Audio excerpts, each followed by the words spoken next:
Inflação vai para onde? No Terraço Cast de número 467.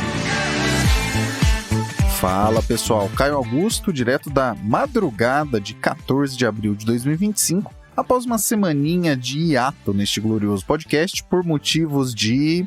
Qualquer coisa que a gente gravasse na semana passada chegaria desatualizada em função do comportamento infantil do apresentador de reality show vestido de presidente dos Estados Unidos, falando de Ourinhos, no interior de São Paulo, para o 467 do meu, do seu, do nosso Terraço Cast. Estou hoje com o trio mais amado do Brasil.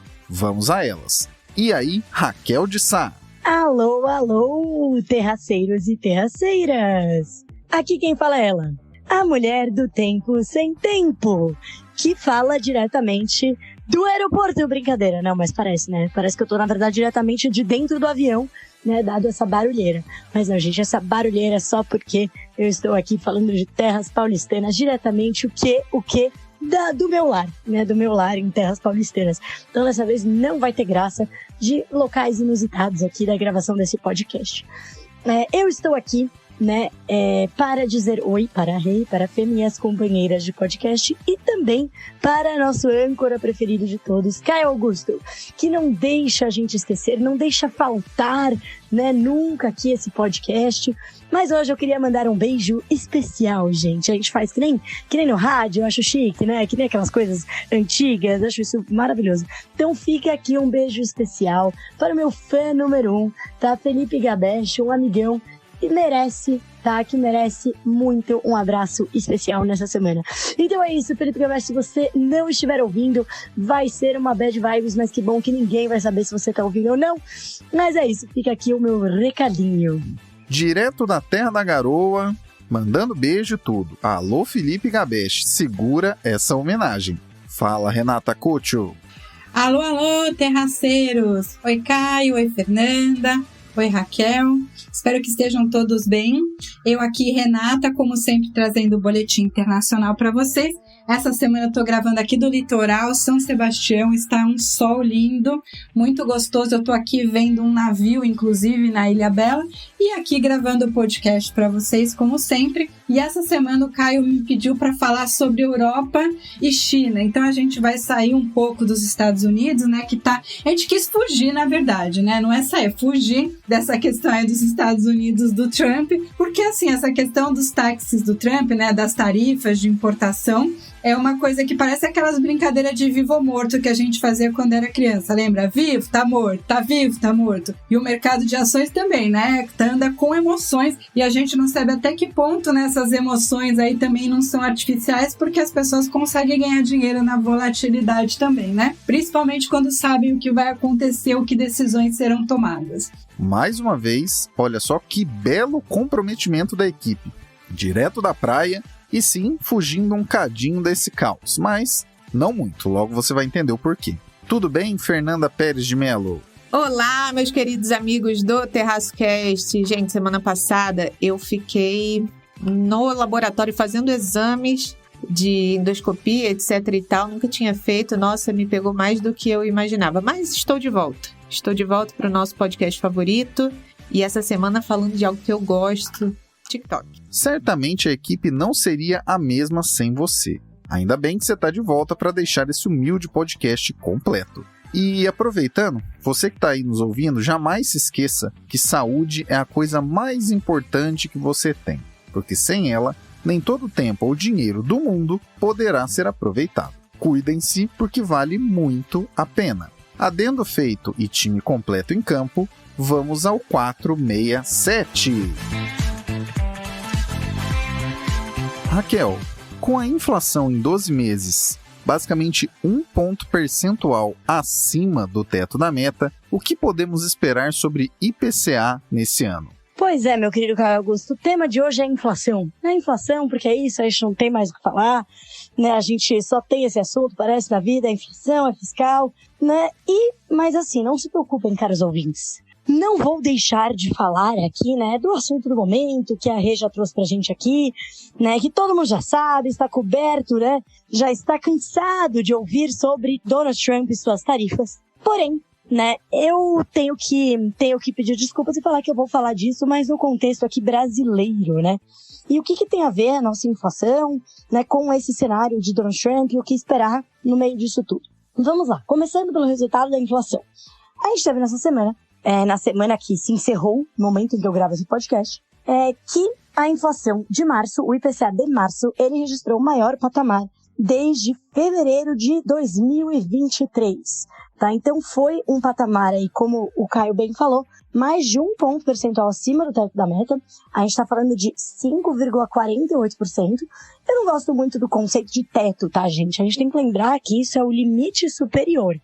Então ele ele existe, né, para o Banco Central, se em momentos em que houve algo fora do usual, né, um choque de oferta, você tem esse limite superior e inferior, né, de 1,5 para cima e 1,5 para baixo, porque a meta é 3. Então a gente está falando aí de 1 ponto, a gente está falando de 2,5 pontos acima da meta. A meta é 3. Tem isso até teto, centro. Não, a gente está falando aqui do limite superior, né, acima dele. Por quê? Porque por que eu gosto de destacar isso, né? Porque você não tem você não teve um choque de oferta. A gente está falando aqui de uma inflação que ela está refletindo uma economia que está muito aquecida ainda, ou seja, a gente tem uma demanda aquecida na economia. A gente está falando aqui de uma inflação que está refletindo ainda, né, parte, a gente está vendo os últimos resquícios aí, né, ainda daquela depreciação cambial do ano passado, que foi muito homemade, né, que foi muito levada por questões domésticas de precificação de risco. A gente está falando, então, não tem um choque de oferta. Podemos estar vendo choques de oferta, né, de curto prazo, nos alimentos, por exemplo? Sim, mas eles são sazonais, eles acontecem todo ano. Então, assim, né, chove muito, chove pouco, etc. Mas não é nada fora do normal, fora do esperado para esse momento do ano. Então, não estamos falando daquilo que teria que se acomodar no limite superior da meta, né? Então, sim, temos que olhar para 3%. E aí, como eu falei, a gente teve aqui uma inflação que fechou o mês em 5,48%, né, no acumulado em 12 meses, depois de ter registrando uma alta de 0,56% no mês. O patamar, a métrica, né, no acumulado em 12 meses foi para 5,58%, que é bastante alto. Né? Por que subiu? Bom, como eu falei de uma maneira mais geral, né, economia aquecida, questões de oferta relacionadas a alimentos e parte ainda da depreciação cambial que a gente estava vendo, que a gente viu lá no ano passado. Por quê? Porque lembra que eu falei, né, para quem ouve a gente aqui sempre, né, sabe que a depreciação, a variação do câmbio, ela impacta diretamente a inflação, né? E a primeira categoria, primeiro lugar que a gente sente isso é nos alimentos. Só que depois, né, com uma defasagem um pouco maior, a gente começa a sentir nos produtos industriais, que é o que a gente está vendo agora.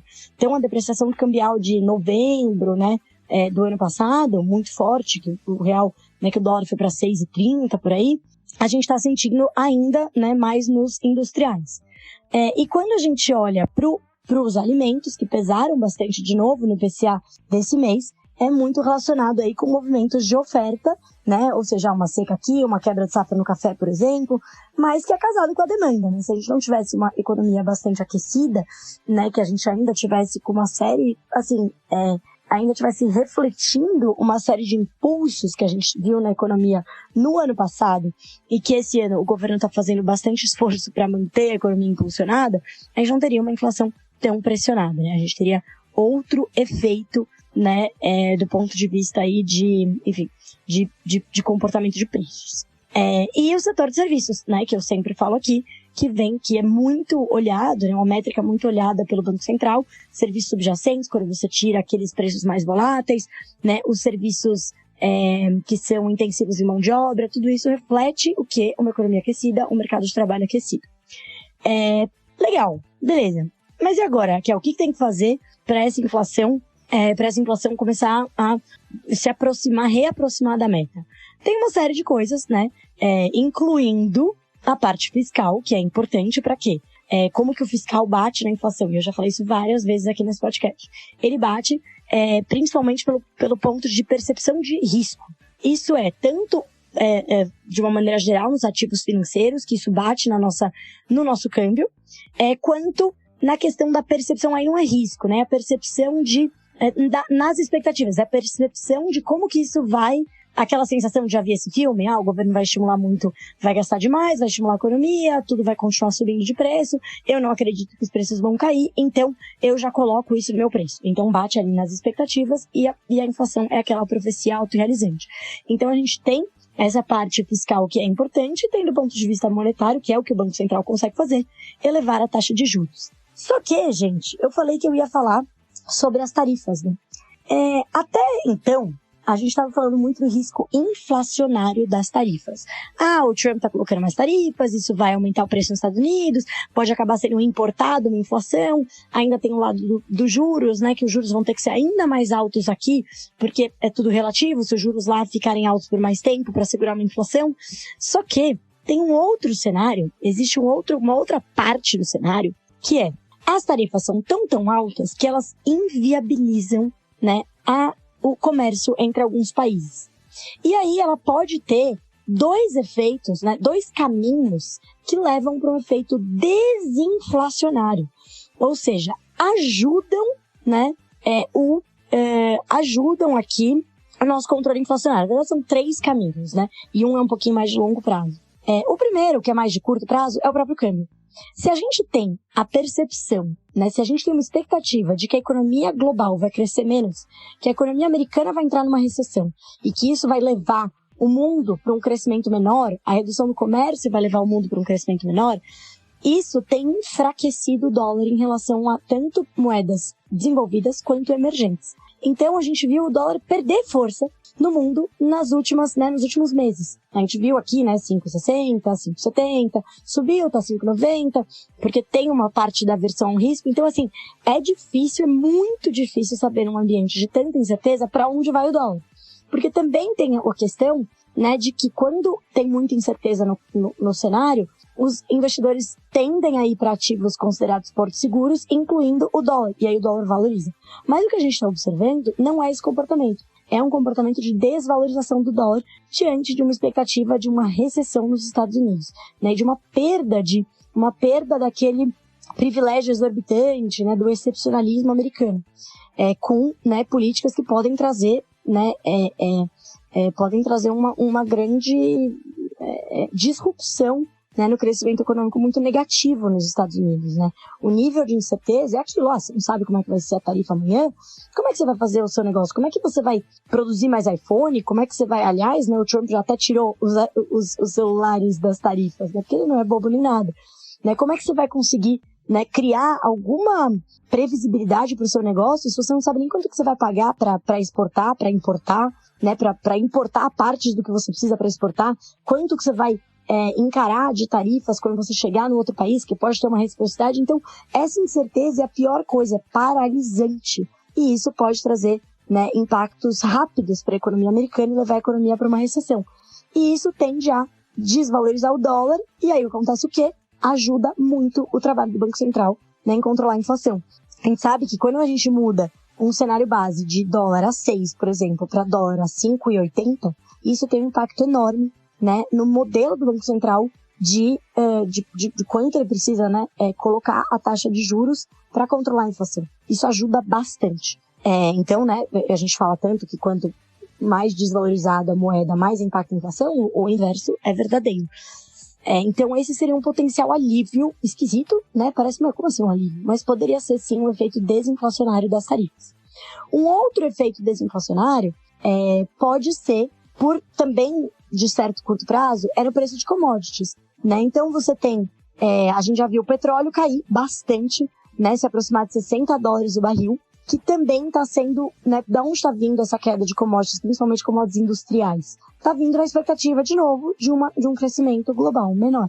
O mundo cresce menos, demanda menos insumos industriais, né, que a gente vende, e isso acaba impactando aqui, né, a gente vende isso impacta a nossa moeda por um lado, mas pelo outro acontece o quê? Tem aquele sweet spot, né, que poderia não pressionar que poderia ajudar o controle da inflação. Né? Então tem esse lado, legal, o petróleo está mais barato, a Petrobras reduz o preço da gasolina e pronto, maravilhoso, a gente tem uma ajuda no controle da inflação.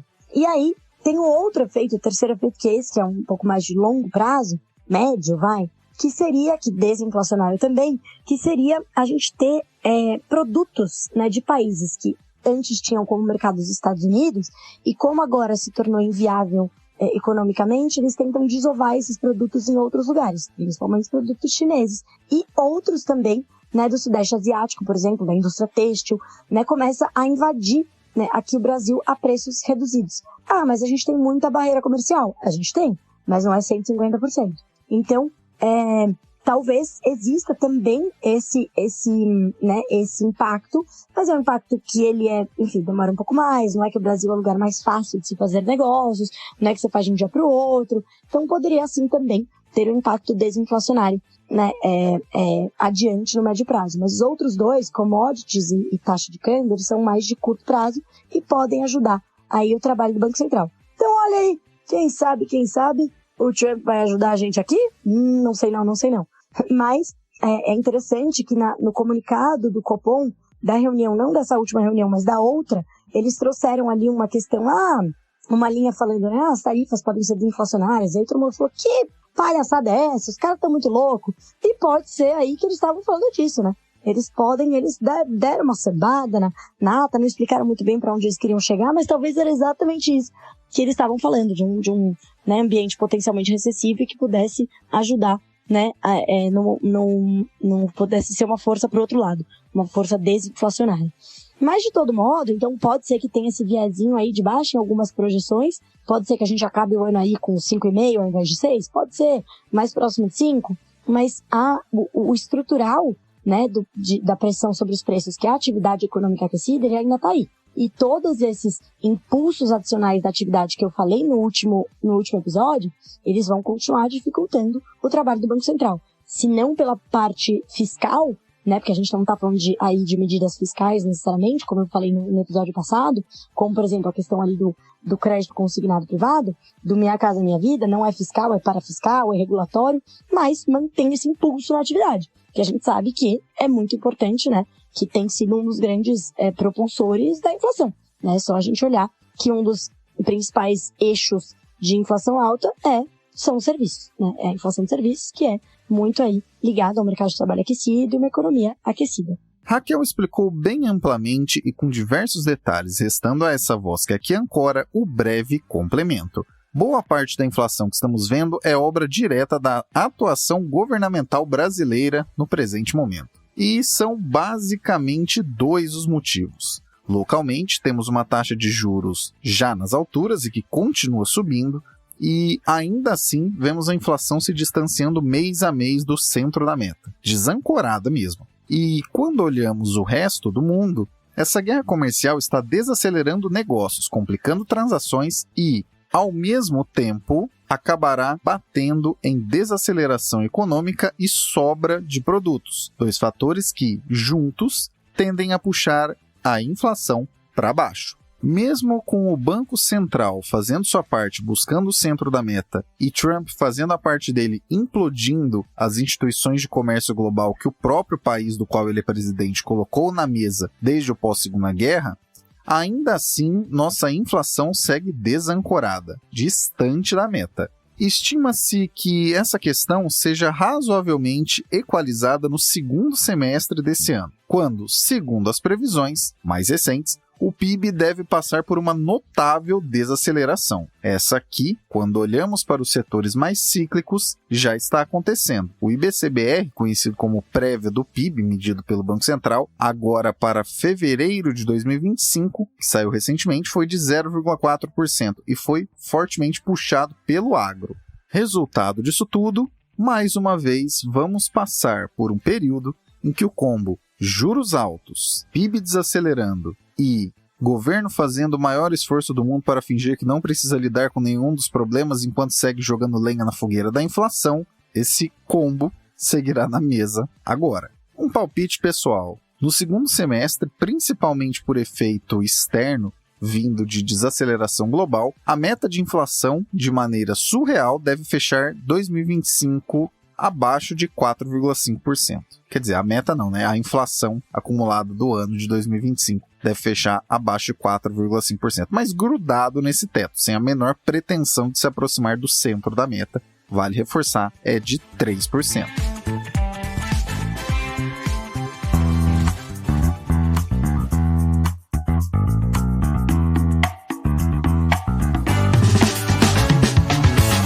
Na Linktree do Terraço Econômico estão todas as informações pertinentes sobre nossas atividades, como as nossas redes sociais oficiais, parcerias e e-books atualizados. Para saber como você pode nos acompanhar independente do lugar, é só dar uma olhada no link que está na descrição desse episódio.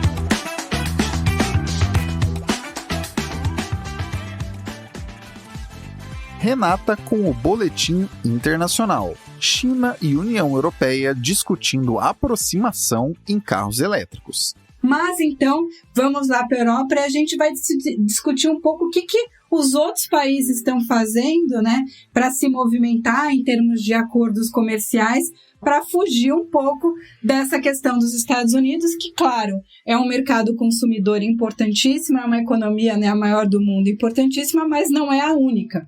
E se a gente pegar, inclusive, e juntar a China com a União Europeia, que são os dois países ou blocos que a gente vai tratar hoje, eles juntos dão mais de 1/3 da economia mundial. Então, não é pouca coisa, né? Então, são, assim, blocos se unindo para fazer frente a esse poder aí dos Estados Unidos e esses mandos e desmandos do Donald Trump. Então, o que está acontecendo? A China e a União Europeia estão começando a negociar em um setor que é um setor aí bastante crítico nas relações internacionais e comerciais, que é o setor automobilístico.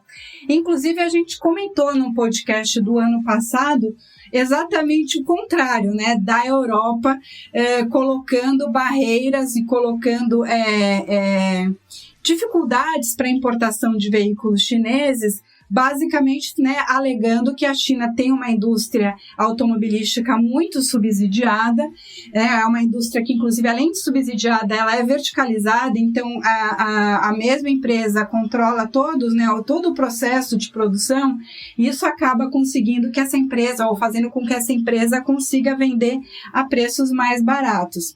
E hoje, né, por exemplo, a BYD é a principal, maior montadora de veículos eletrônicos, né, elétricos do mundo, e assim, as vendas da BYD, elas já estão superando as vendas da Volkswagen. Então, assim, é um player importante, né? A China já vendeu mais de 1,5 milhões de carros elétricos no mundo. E tem toda essa questão aí também, né, dos semicondutores, das baterias, e o quanto que isso também é, assim, sensível e fundamental nessas relações comerciais. Então, a União Europeia, que no passado tinha tentado, né, fechar o mercado para veículos chineses para tentar proteger ali a sua economia, e agora está voltando a negociar com a China, ou a China está negociando, né, com a União Europeia também, para que ambos aí consigam manter mercados e depender menos dos Estados Unidos. E na época, né, que a União Europeia fez essas restrições contra veículos chineses, a China também fez restrições contra produtos europeus. Então, leite, vinho, esse tipo de produto que entrava da Europa na China ficou mais difícil. E agora, chineses e europeus aí estão voltando a conversar para, né, tem toda essa mudança aí, né, no quebra-cabeça geopolítico e geocomercial mundial, para que você restabeleça, né, novas frentes aí de comércio. E essa aí a gente achou que seria interessante destacar no podcast dessa semana, né, essa negociação, essa movimentação aí entre China e União Europeia, que, digamos assim, né, já foram grandes inimigos, né, não assim, né, no comércio nunca são inimigos, né? A gente fala assim, inimigos, mas é modo de dizer. É uma competição, né? E que já foram aí, já se estranharam recentemente, agora estão voltando a conversar por conta dessas movimentações, né, dos Estados Unidos, do Donald Trump. E eu acho que, assim, né, além da questão que todo mundo está falando e que a gente já comentou aqui, né, do impacto que essas tarifas de importação podem ter, né, na economia americana, em termos de inflação, porque, é claro, se você está cobrando mais impostos, isso pelo menos uma parte, né, vai ser repassada para os consumidores e a tendência é aumentar o preço, e você com isso, né, por outro lado, o Fed, que é o Banco Central Americano, para conter essa pressão inflacionária, a tendência é aumentar juros, isso pode levar a uma recessão, a um desaquecimento, aceleração da economia dos Estados Unidos. Então você tem aí, né, duas coisas ruins acontecendo, né, inflação e desaceleração da economia, meio que criadas de propósito, né, pelo próprio governo, que, claro, tem aí uma intenção de longo prazo de reindustrializar o país e trazer de volta esses empregos industriais e essas indústrias para os Estados Unidos. A questão é a que custo, né, e se isso vai valer a pena ou não. Mas, enfim, além disso, né, que todo mundo já falou, a gente, inclusive, aqui, eu acho que, assim, o maior legado, digamos assim, desses mandos e desmandos do Trump, né, mesmo que ele volte atrás em tudo, né, ele já falou, eu tô gravando esse podcast no sábado, e ontem saiu uma notícia do Donald Trump falando assim, não, o Xi Jinping é meu amigo e a gente vai conseguir sentar na mesa para negociar e vai dar tudo certo, apesar de que, assim, né, enquanto eu tô gravando esse podcast, basicamente a economia chinesa está fechada para a americana e a americana para a chinesa, né? Porque os dois colocaram aí mais de 100% de impostos de importação um em relação ao outro. Então isso é uma coisa que fechou praticamente os mercados e é por isso que eles estão se reorganizando. E, como eu falei, né, eu acredito que essa reorganização que vem dessa incerteza e que mesmo que ela volte, né, essas conversas, essas negociações, as pessoas buscando abrir novos mercados, né, inclusive o Brasil também, buscando na China, buscando no Japão e também na União Europeia, quem sabe aí, né, com esses desmandos e mandos do Trump, ao acordo da União Europeia com o Brasil também não avança, né? Também não sai do papel, que é outro assunto que a gente já comentou bastante aqui também no Terraço Cast, que assim, né? Tem o acordo, mas assim, da prática ainda pode levar muitos anos, mas eu acredito que essa atitude do Donald Trump pode acelerar esse tipo de negociação e, de certa forma, reorganizar e reestruturar o comércio internacional. Então era isso que a gente queria falar com vocês essa semana, né, dessa conversinha aí que tá tendo, né, como dizem, né, a galera aí, a União Europeia e a China, elas estão conversantes, né, e vamos ver se elas passam a ser ficantes e quem sabe aí namoram e deixam aí os Estados Unidos cada vez mais de lado, mas é que é isso que você faz, né? Quando você cria esse tipo de tarifa, você acaba isolando um pouco o seu país do comércio internacional. É claro que é muito cedo para dizer isso ainda, né? O governo do Donald Trump está no começo e a gente sabe que ele, pelo menos assim, né, não tem muito que a gente fala compromisso com o erro, né? Então, ele tem uma certa facilidade ao lado bom, assim, de voltar atrás quando ele vê que fez coisa que não está tendo o efeito que ele quer.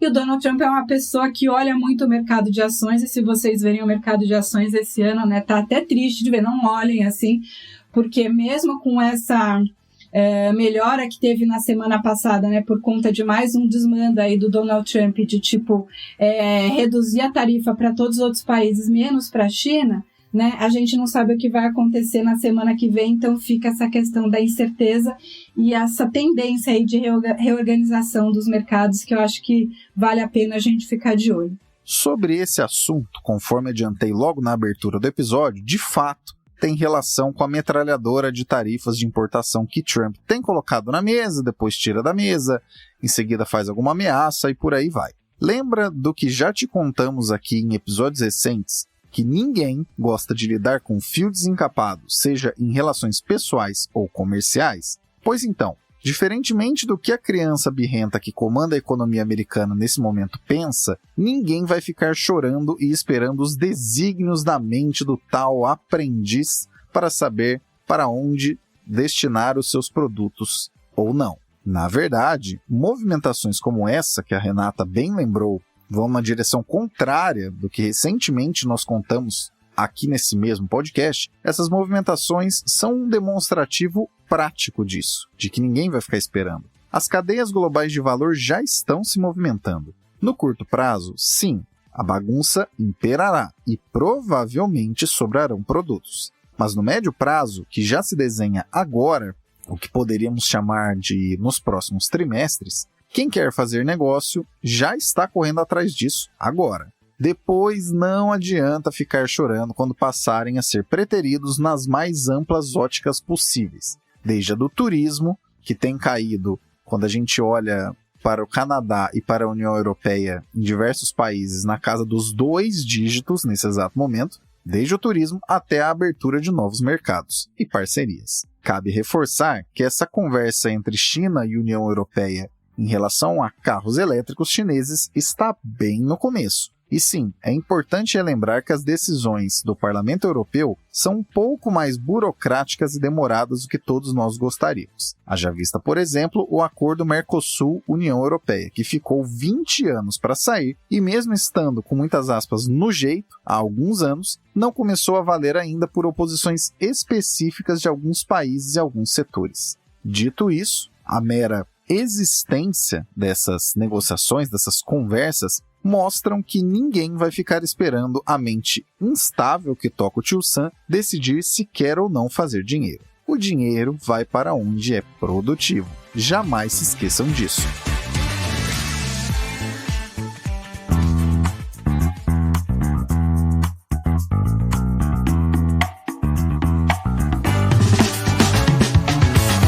O foco da produção de conteúdos do Terraço Econômico está em traduzir, desmistificar e falar para ser entendido. Talvez isso tenha a ver com seu negócio, que além de ser melhor comunicado, poderia estar sendo apresentado a centenas de milhares de pessoas que nos acompanham anualmente. Confira na nossa Linktree o item Contrate o Terraço, se quiser saber mais como o nosso negócio pode ajudar o seu.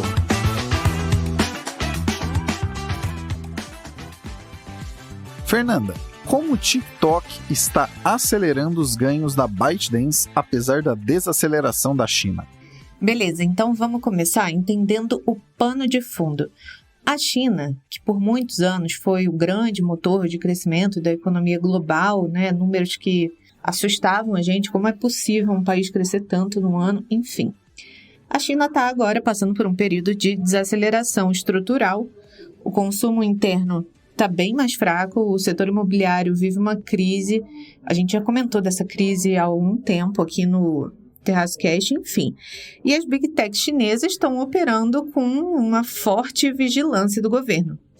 E aí, dentro desse contexto, empresas como a ByteDance, que é dona do TikTok, enfrentam um desafio muito claro, que é como manter o crescimento num ambiente doméstico cada vez mais limitado. E a resposta da ByteDance foi estratégica, acelerar a expansão internacional. E aí quem lidera esse movimento é realmente o TikTok. Em 2024, a ByteDance registrou uma receita de 155 bilhões de dólares.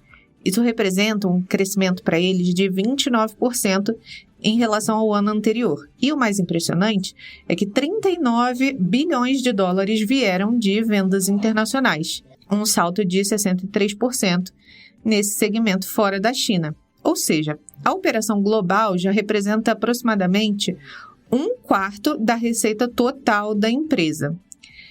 Enquanto a Douyin, a versão chinesa do TikTok, enfrenta os efeitos da desaceleração doméstica, o TikTok internacional está assumindo um protagonismo. E isso tem muito a ver com o modelo de negócios que eles conseguiram exportar com sucesso, que é publicidade personalizada, criadores engajados e cada vez mais um e-commerce dentro da plataforma. O TikTok Shop está chegando no Brasil e isso facilita muito para os criadores conseguirem usar a plataforma como plataforma principal. O Instagram é muito querido pelos criadores de conteúdo porque eles conseguem fazer um funil de vendas completo, ou seja, a pessoa conhece, descobre um produto e já consegue clicar no link e finalizar a compra. O TikTok não tinha essa função e agora com o TikTok Shop a pessoa consegue comprar sem sair da plataforma. Isso vai ser uma grande diferença dentro de um mercado consumidor como o Brasil, como os Estados Unidos, que já tem esse hábito de consumo. Mas não é só de crescimento que vive o TikTok. A expansão global também trouxe um custo, que é se tornar o centro de uma disputa geopolítica. Nos Estados Unidos, o governo vem pressionando a ByteDance para ela se desfazer do TikTok por questões de segurança nacional. Em 2024, o TikTok recebeu uma segunda extensão de 75 dias para negociar um possível desmembramento da sua operação americana. E aí, entre os interessados, a gente tem a Amazon, que chegou a submeter uma proposta à Casa Branca, e outras empresas, como a AppLovin, que também busca apoio para essa decolagem. E o que está em jogo aqui não é pouca coisa. A operação americana do TikTok já foi avaliada em até 60 bilhões de dólares. E a ByteDance como um todo é avaliado por alguns dos seus maiores investidores em mais de 400 bilhões de dólares. Então, internamente, a empresa inclusive anunciou a recompra de ações de funcionários com uma valorização de 312 bilhões de dólares, o que mostra a confiança no seu próprio desempenho, apesar dessas pressões externas, aí, principalmente relacionadas à situação econômica da China. Mas claro que o cenário está longe de ser estável. Um possível banimento nos Estados Unidos, as tarifas sobre os produtos chineses e essas tensões da guerra comercial entre Washington e Pequim são riscos reais. E isso poderia afetar diretamente o modelo de e-commerce do TikTok, que depende dos vendedores asiáticos para operar nos Estados Unidos. Mesmo assim, olha isso, a ByteDance está apostando no longo prazo. Assim como outras gigantes da tecnologia, ela também investe em inteligência artificial. O Doubao, que é o chatbot da ByteDance, já é um dos mais usados na China. E a ByteDance está explorando ferramentas de inteligência artificial voltadas para as áreas de geração de vídeos, automação de código e até produção de conteúdo criativo. Isso aí eu particularmente acho um pouco mais difícil, mas com certeza a inteligência artificial do TikTok é uma das mais queridas pelos usuários. Em termos de personalização, você consegue muito rapidamente moldar o TikTok para os seus gostos pessoais. Ele fica muito bem direcionado. Enfim, para responder de forma clara a questão de hoje o TikTok está acelerando os ganhos da ByteDance justamente porque virou o pilar da estratégia internacional da empresa.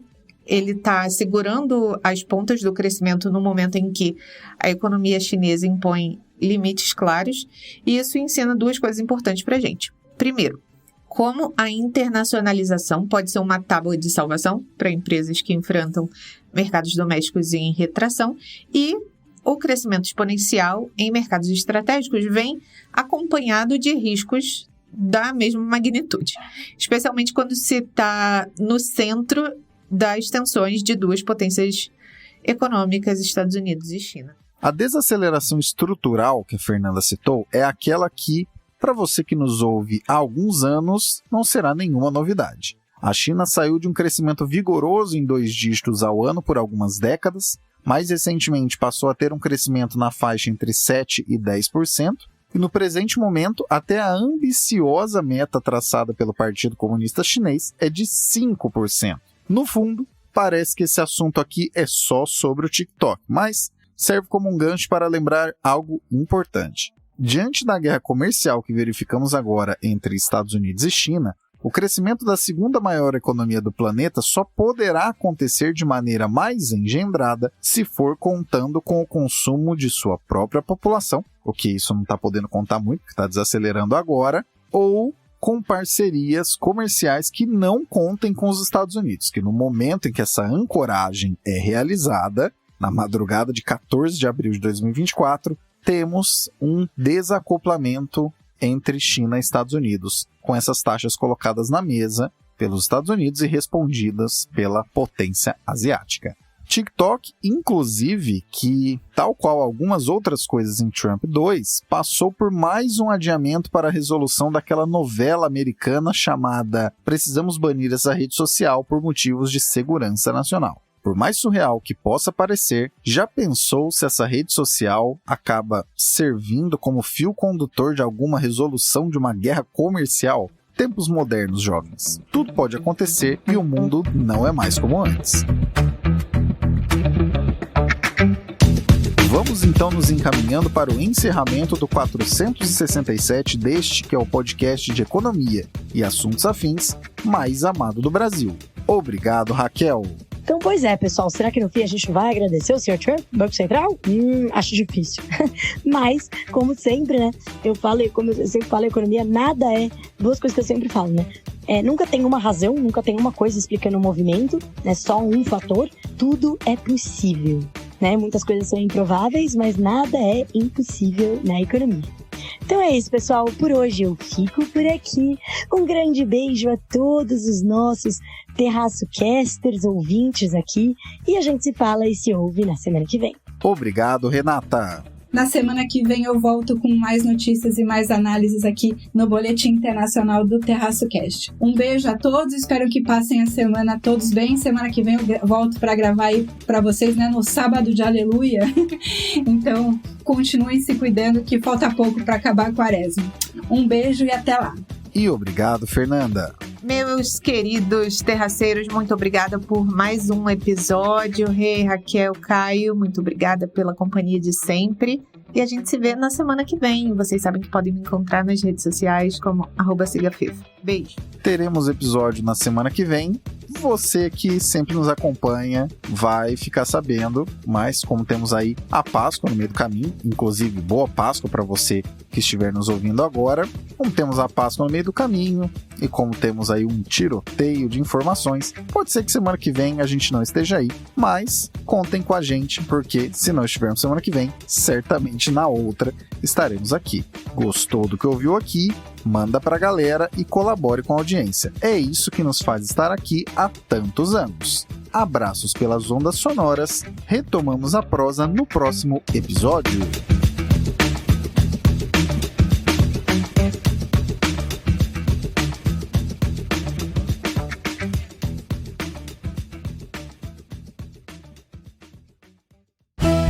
Este episódio foi editado por Atelas, soluções em áudio para podcasts. Encontre a Atelas nas redes sociais. É só buscar por @AtelasEdição.